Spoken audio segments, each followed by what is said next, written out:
Bismillahirrahmanirrahim. The Jewish people were formerly known as Banu Israel.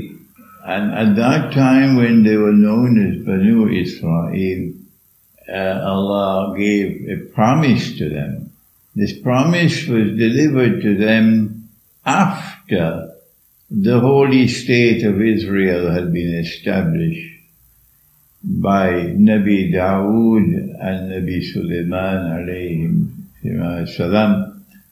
And after that state had collapsed upon the death of Nabi Sulaiman alayhi salam, and after it had been attacked and destroyed by a Babylonian army, and the Israelite people had been enslaved and taken into exile in Babylon. All of this is Jewish history, but also it is covered in the Quran.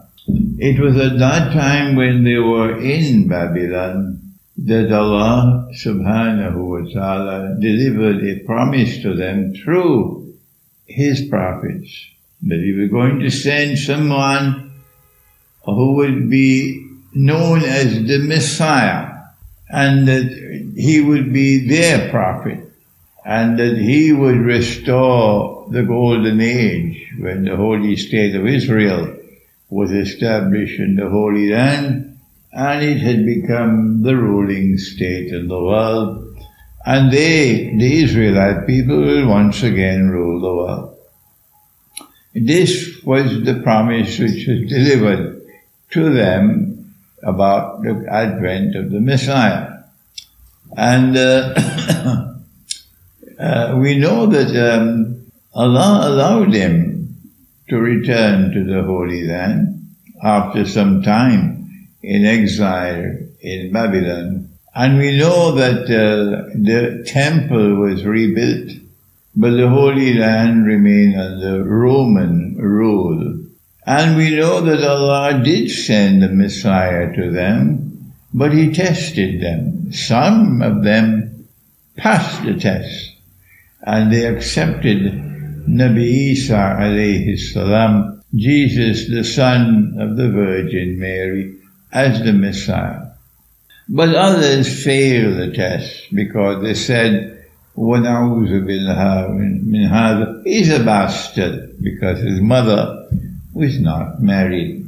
Allah tested them and they failed the test. Nabi Isa alayhi salam, when he became an adult, he said, I am the Messiah. But they rejected him. They rejected him among other reasons because Allah tested them, as I said earlier, and they failed the test. And so they rejected him as the Messiah, and they believe that the Messiah is still to come. And that's where we took up that passage in the book. They are still waiting for the Messiah to come 2,000 years later. It is a cardinal article of faith for these people that Allah's promise must be fulfilled, the Messiah must come. After the attempted crucifixion, Allah no longer refers to them as Banu Israel. No. Now they are divided into two. One part of Banu Israel, which accepted Nabi Isa alayhi salam as the Messiah, they are now known as Nasara, the Christians.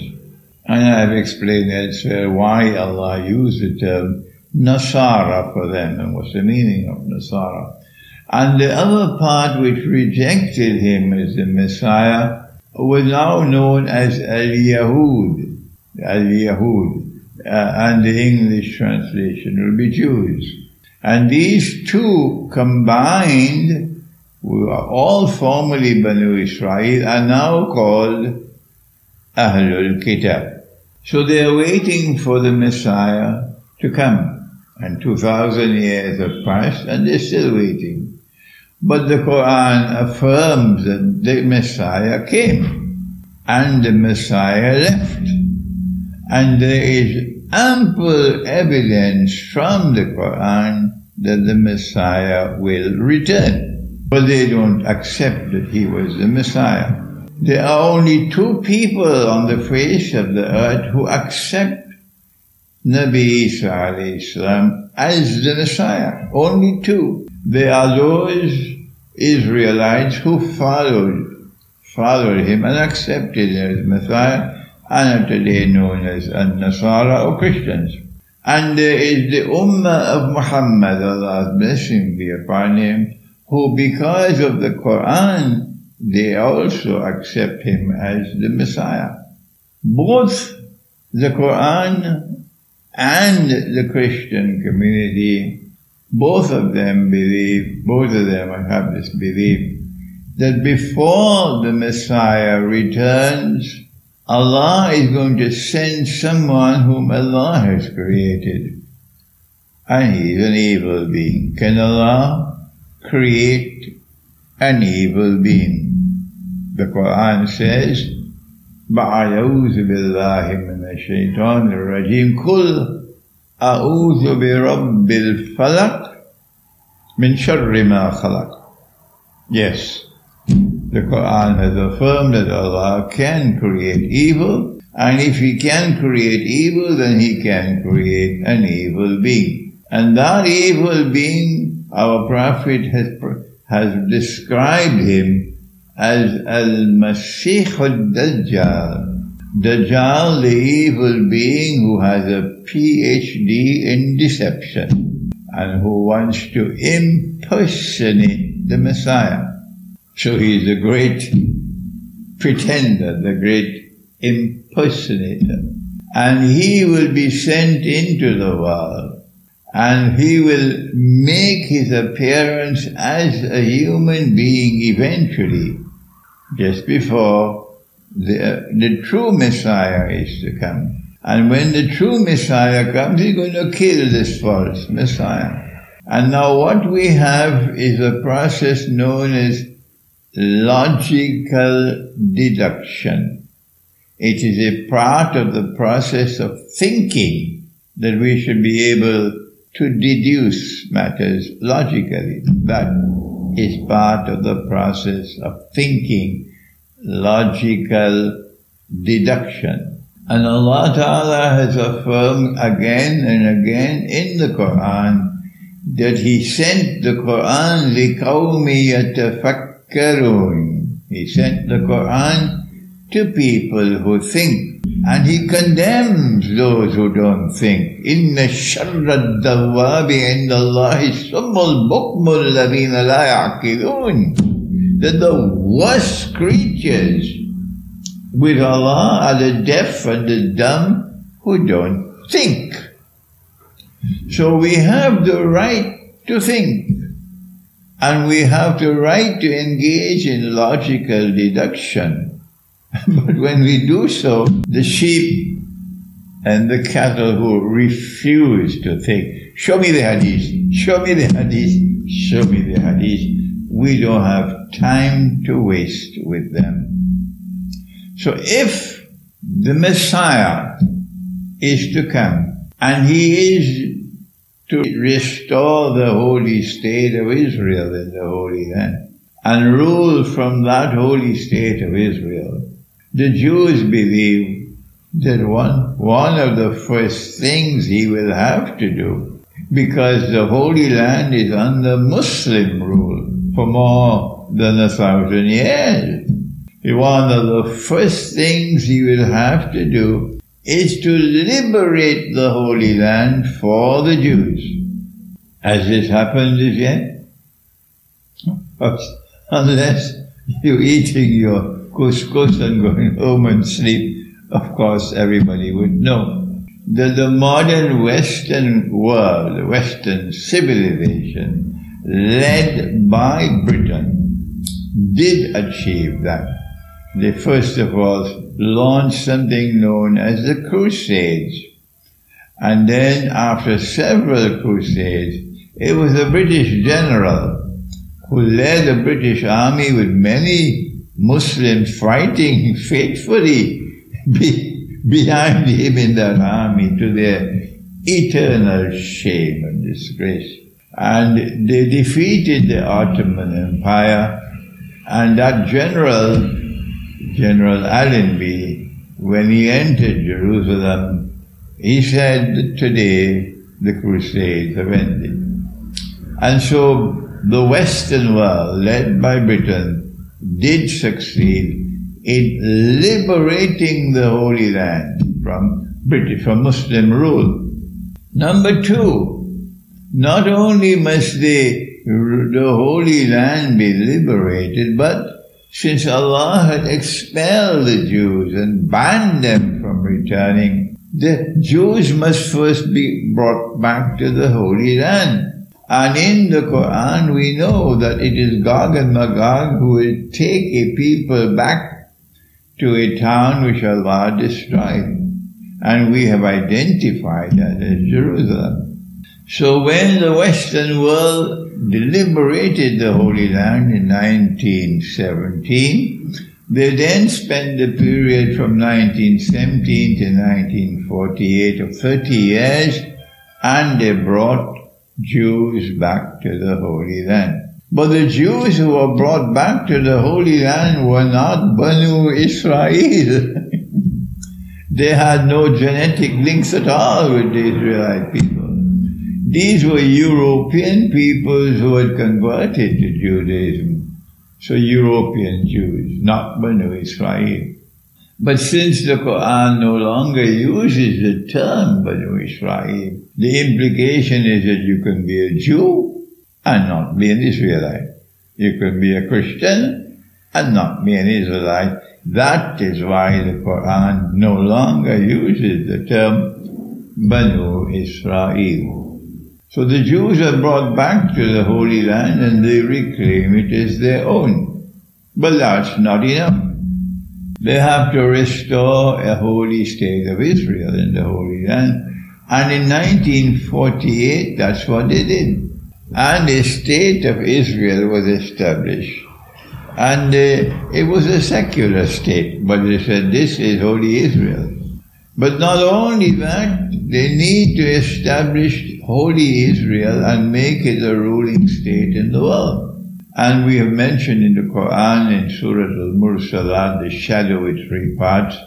We have identified it with Pax Britannica, Pax Americana. And we are now located at a moment in time when Pax Americana must make way for Pax Judaica. That's why Israel is flexing her muscles at this time, so that Israel can replace the United States as the next ruling state in the world.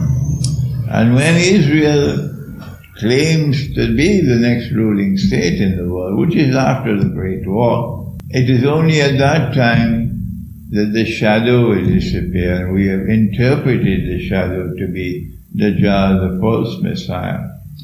And then he will make his appearance in human form.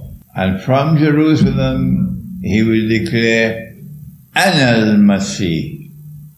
And all the Jews who lack the capacity to see with the internal eye, basar, they will be deceived and they will accept him as the Messiah. It was at that time, after he has completed his mission, that Allah will then send, number one, the Imam al-Mahdi, alayhi salam, and then after that, Nabi Isa alayhi salam will return, and he will then kill Dajjal.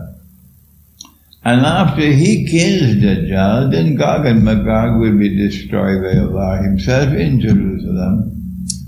And then the Muslim army will then liberate the Holy Land. It will come from Khorasan.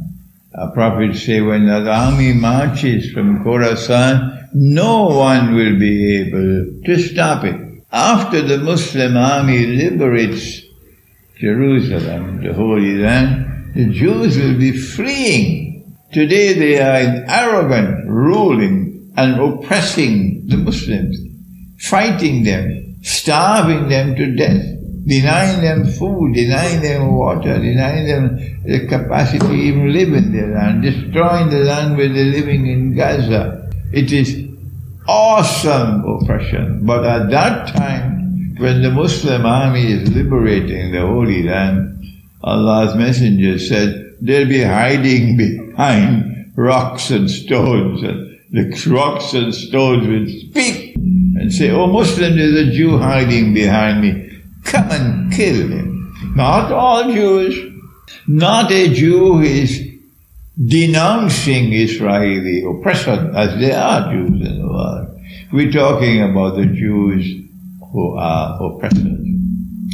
At that time, when the Holy Land is liberated, then we will already have a Khilafah state in Mecca, because Imam al-Mahdi will be leading us. And there will now be another Khilafah state in Jerusalem, because Nabi Isa alayhi salam is not sent to the Ummah of Muhammad alayhi salatu wasalam.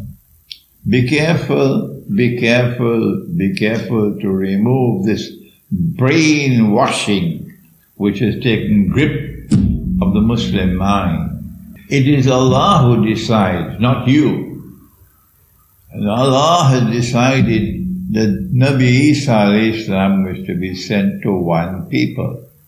Ya Bani Israel, inni Rasulullahi ilaykum. This is the Quran declaring that Jesus is sent to the Israelite people.